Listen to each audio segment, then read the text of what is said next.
제가 오늘 청춘 고민 상담소잖아요.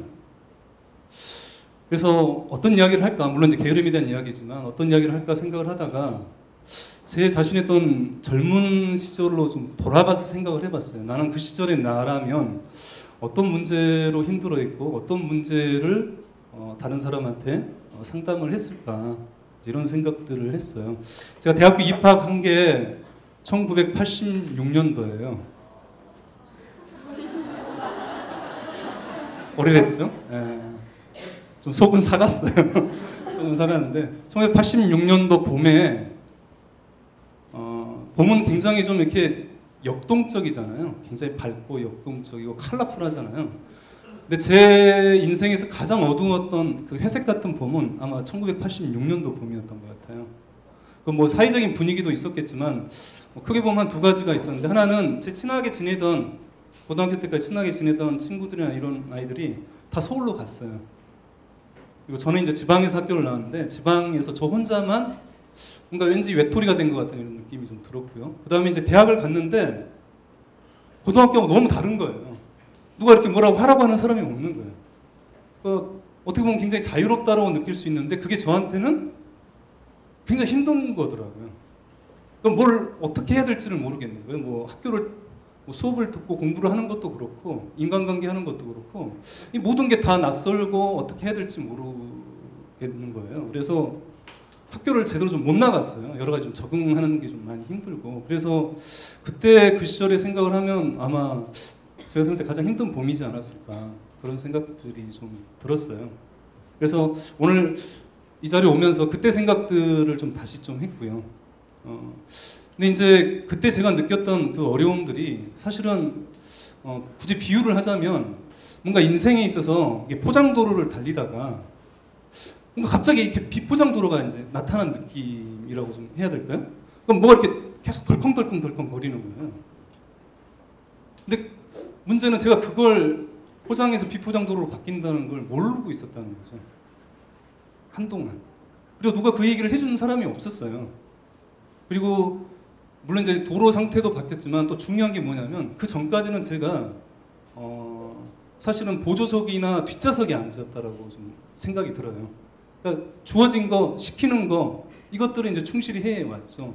뭐 얼굴이 그렇게 보이는지 모르겠지만 제가 이제 사춘기도, 다시 말해서 또 반항도 겪지 않고 굉장히 수능적으로 고등학교 생활까지 이렇게 쭉 이어진 어떤 스타일이라서 부모님이 가라고 하는 대학을 들어갔고 과를 갔어요.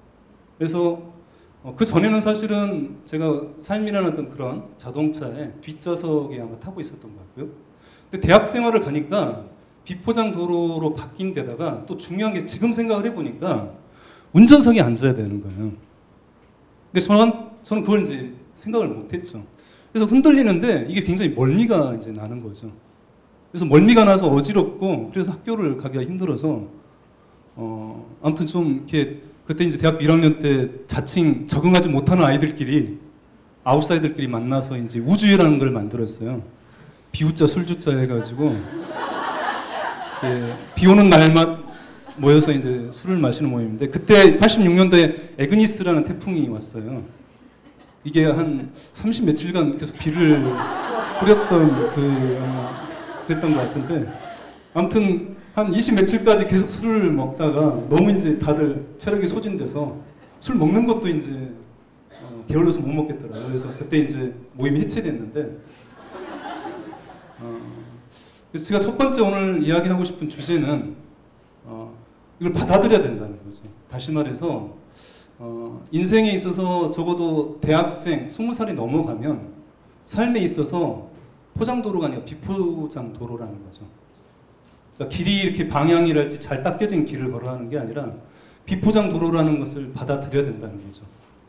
그리고 더 중요한 것은 우리가 가장 자동차에서 멀미를 안 하려면 어디에 앉으면 됩니까? 맞아요. 운전석에 앉으면 돼요. 운전석에 앉으면 가장 멀미를 적게 하는 이유는 우리가 예측할 수 있는 거예요.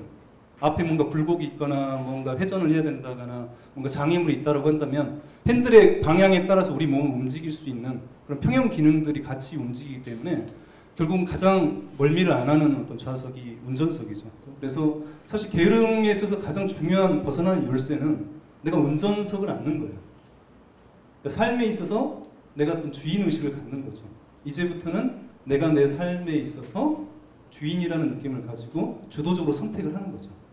게으름 문제 때문에 저는 상담을 많이 하게 되는데요. 그분들의 공통적인 특징은 타율의 날개는 굉장히 잘 발달되어 있어요. 근데 이게 독수리 날개라고 한다면 자율의 날개는 파리 날개 같은 거예요. 너무너무 엄청난 비대칭이죠.